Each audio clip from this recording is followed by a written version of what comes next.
Good morning. Good morning, everyone. And what day is it today? Wednesday. Thursday.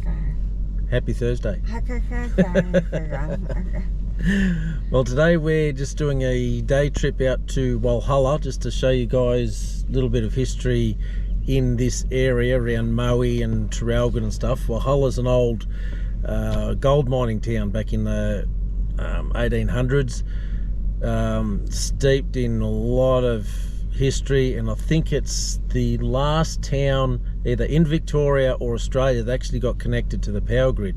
And that was not that long ago. That's right, not that long ago. Yeah, so we're just in a little town now called Erica, and I'd put the drone up to give you a bit of a show around, but it's a bit windy.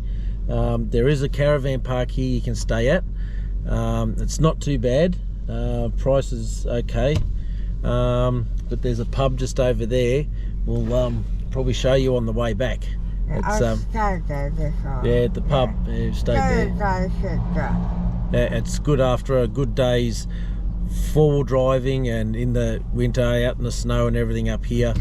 You've got everything you could possibly want for like a high country day trip, weekend trip, whatever you want. Yeah.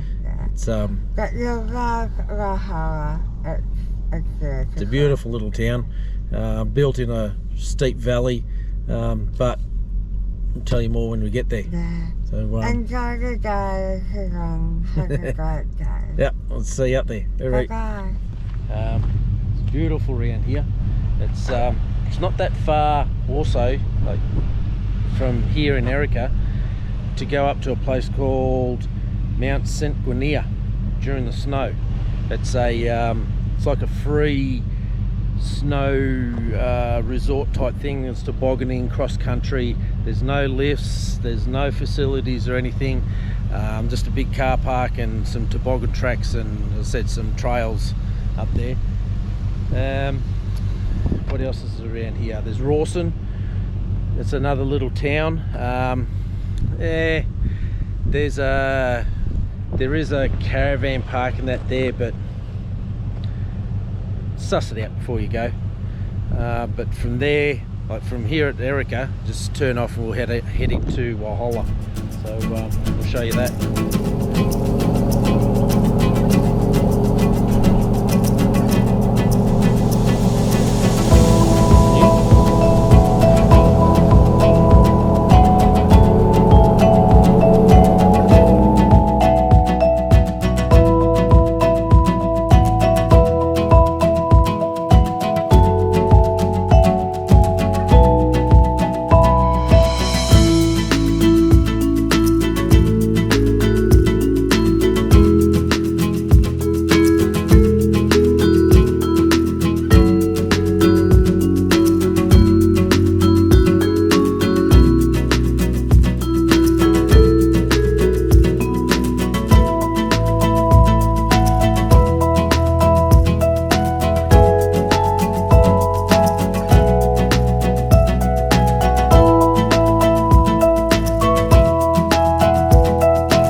This is the you saw the long tunnel mine tour. There's a info thing here, but everything's locked. Everything's shut during the week by the looks of it. Oh well, never mind. If you come up here, there's like a museum just here.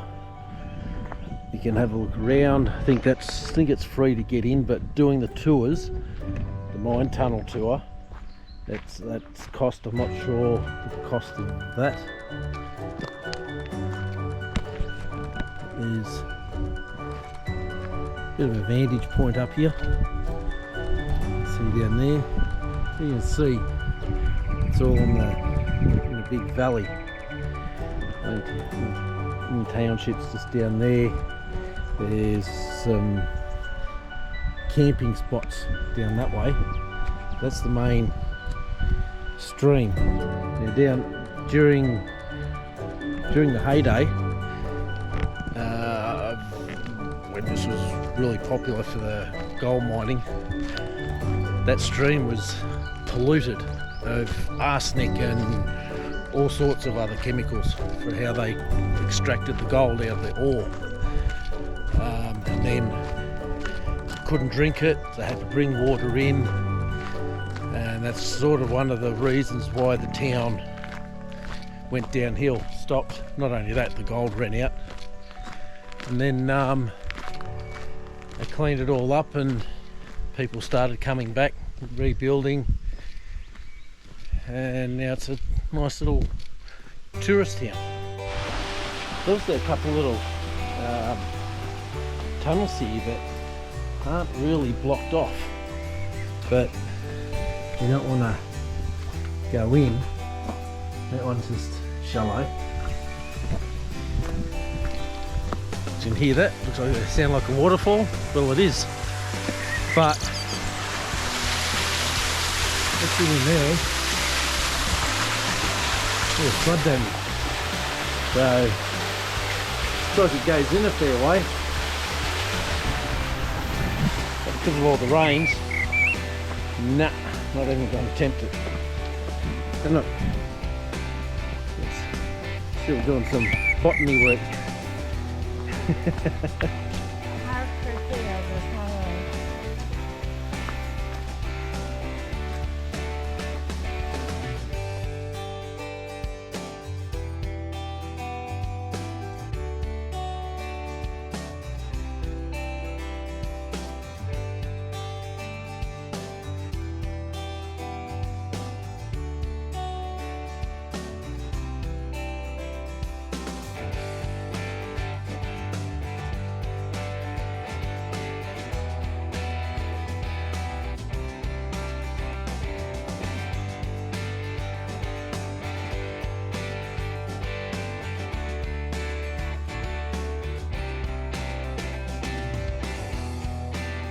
There's a nice little stopping area just for the day.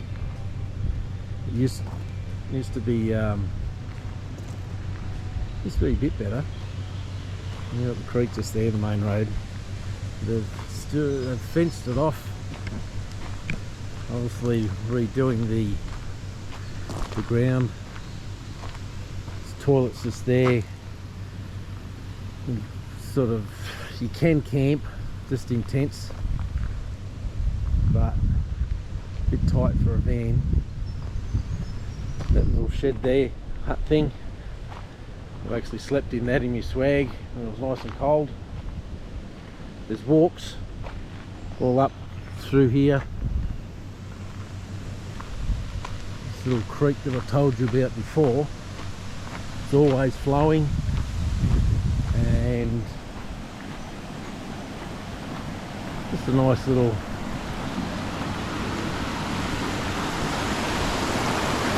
duck.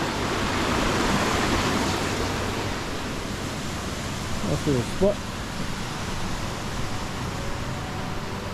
It's a sleepy little town, but it's still nice. head up that way, that takes you right into the bush. There's the triangle.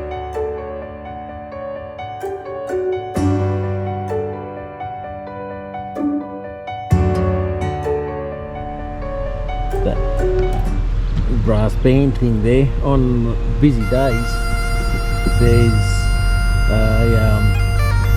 not just a band, or what do you call it? A bagpipe player.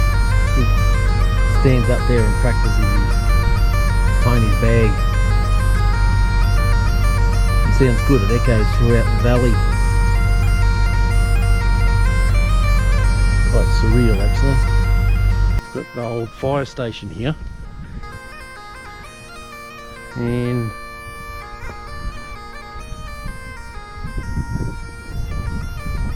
go and have a bit of a look-see. Yeah. Imagine running one of them up here.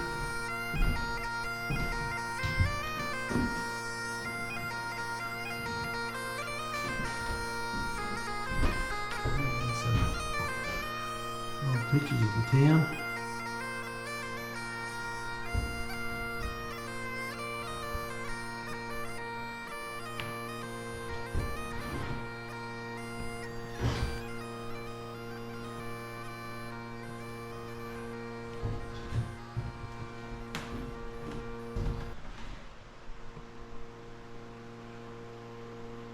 In those days they did aerial views.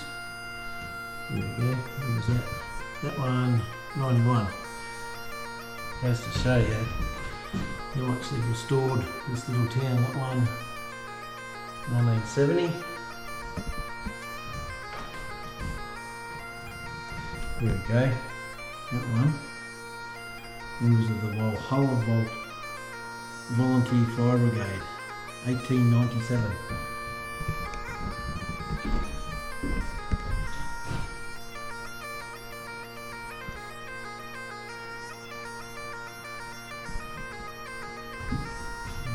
Town centre after a disastrous 1880 fire.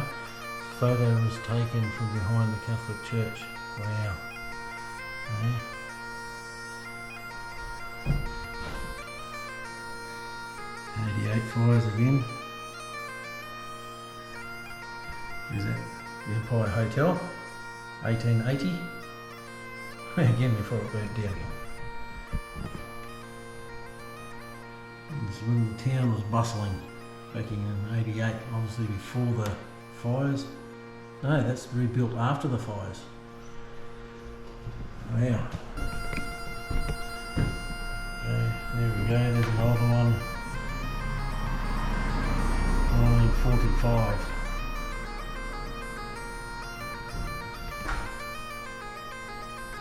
Fire. Everything just succumbs to fire.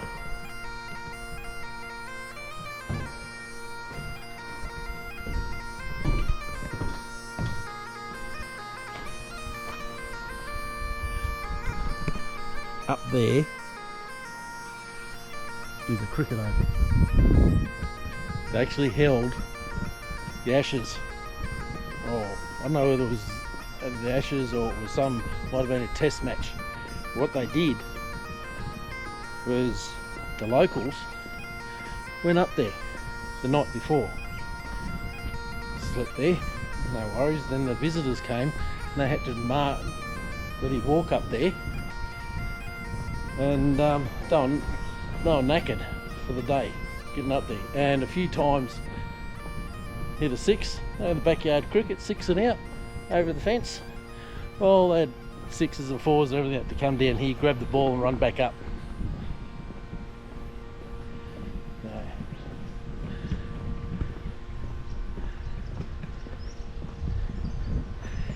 And if you want to do some tours around here, these guys have been around for as long as I can remember. Mountaintop experience, 4-wheel drive tours. And show you this area, tag-alongs or jump in with them. Been around forever. The old post office telegraph. There you go. Clean that up pretty well.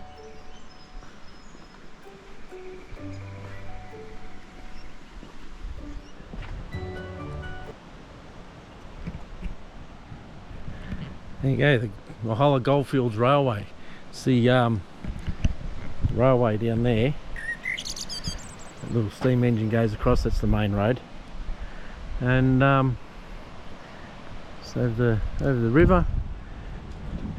And I'm not sure how much it is, you'd have to check the website to find out.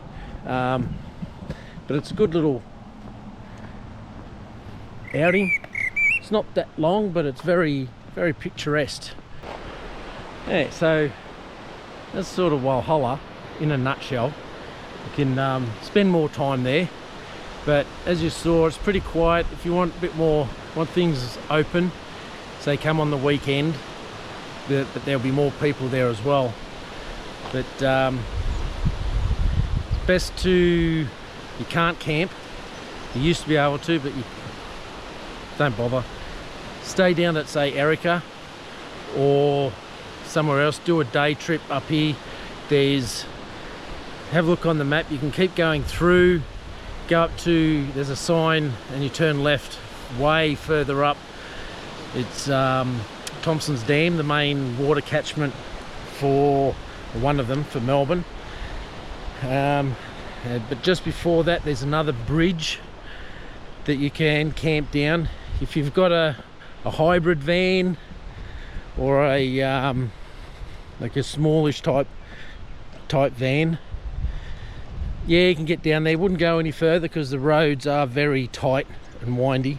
So maybe park up, say at Erica or somewhere, do a day trip up here, keep going, check it out, see what you reckon, and then go from there.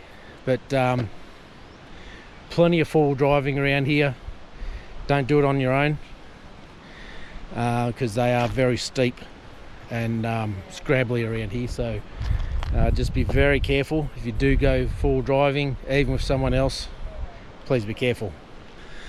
Other than that, we're going to head back to the van. If we see anything else along the way, we'll stop and give you a look-see. Alright. Jeez, that was close. G'day. Just thought I'd give you a quick look at the one of the power stations, your Lawn North power stations. You get right up close, and as you can see, like, the big towers there, they're actually cooling towers. When you see stuff coming out of them, that's just steam. So if you hear people saying, "Oh, look at all the pollution going out," nah, it's just steam. And these are good they're huge. Yeah, a lot bigger than what you think. That's why we used to call them cloud making machines because of all the steam that used to come out of them. Give you a better look. No-name towns without addresses, dirt road, cornfield, goat nets, miles from a city ordinance. 4 wheels, a 3-day weekend, 2 arms crossed, 1 intersection.